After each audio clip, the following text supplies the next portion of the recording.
Welcome to Personal Development Mastery Podcast, and this is another snippet of wisdom where I select my most insightful moments from previous episodes. Today's snippet is about the tenacity and persistence it took for the book Chicken Soup for the Soul to become the success that it is, with over 500 million copies sold. Let's dive right in. When Mark Victor Hansen and Jack Canfield got together to write this book, they wrote it for a reason that I think applies today. They wrote the book probably 30 years ago. Don't hold me to that time frame, but when they wrote the book, they felt that the world was hurting. They felt that there was so much difficulty in the world that people would be hungry for things that would be uplifting and give them strength and courage and information.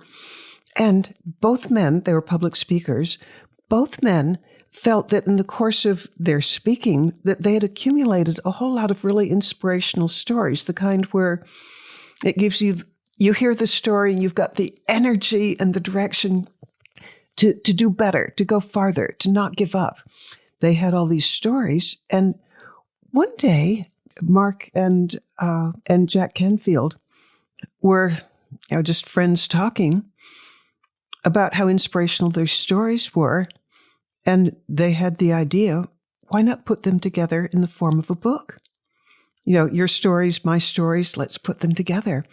Well, they probably spent a year or so working on this book. I mean, but they really believed in it because, again, they wrote it because they felt that the world was hurting and this was a way of encouraging people. But the title of the book was Chicken Soup for the Soul. And Chicken Soup for the Soul, the idea, it started with both men thinking, we need a really good title for this, one that really conveys that we're about helping people. And they just couldn't come up with a title. Then one night, they both decided to meditate on it. Separately, they're living 100 miles apart. And so they both meditated, kind of asking what would the best title be.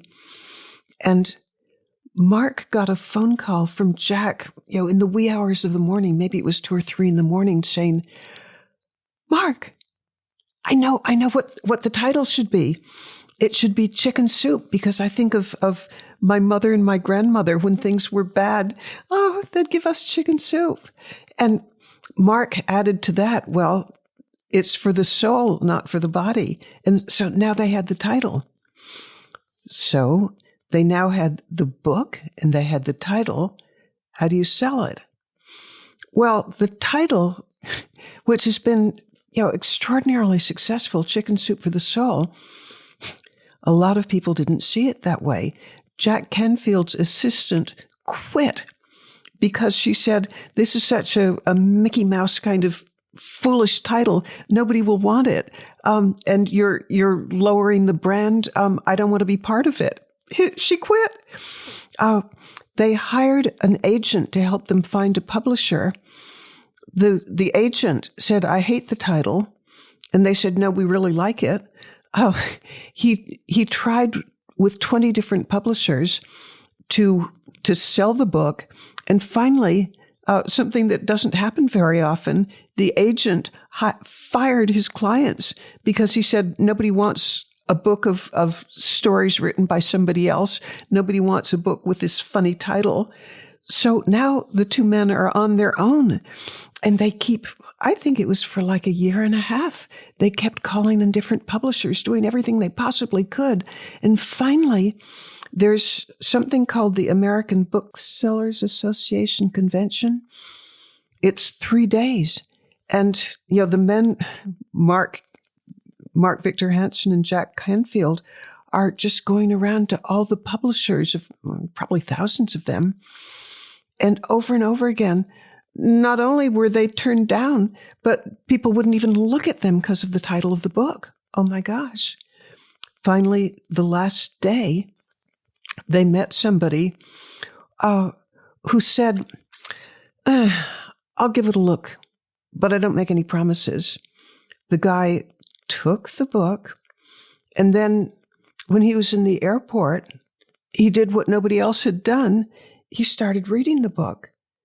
And he said it was so moving that he was starting to cry, and he was feeling self-conscious because he's thinking, here I am in an airport. I'm a grown man. I've got a book in my hand and I'm crying. And he was wondering what all the people in the airport are thinking of him. But he felt the book really had something, but he didn't want to commit without his partner. His partner read it, and the two partners agreed, and they bought the book, or the rights to the book. But they said, this is a little niche book. It might sell 20,000. Mark and Jack said, no, it's going to sell 1 million. And the publisher said, you guys are crazy. And oh my gosh, the first few weeks of when the book came out, who can even believe this? The book bombed. Nobody would review it. The booksellers wouldn't carry it. If you're going to have a bestseller, it's a really good sign if you can sell 5,000 the first week. They sold 80. The book was bombing. So now what do? Nobody likes the book. Nobody likes the title. Who could have ever even dreamed that one day it would be in the Guinness Book of World Records? Since the booksellers in general wouldn't carry it, they began giving it away. And then something wonderful happened. And is this ever the value of persistence and not giving up? Here they had gone through 144 different turndowns. And actually, I believe it was 143 turndowns, and the 144th said yes. But then nobody's buying it. They began giving it away. And people would be given a book, say at one of their talks, they'd take it home and think, oh my gosh, this is life-changing. And they'd go buy 5 more. And Mark and Jack, they would accept radio interviews, sometimes 5 or 6 a night, and speaking engagements on top of that.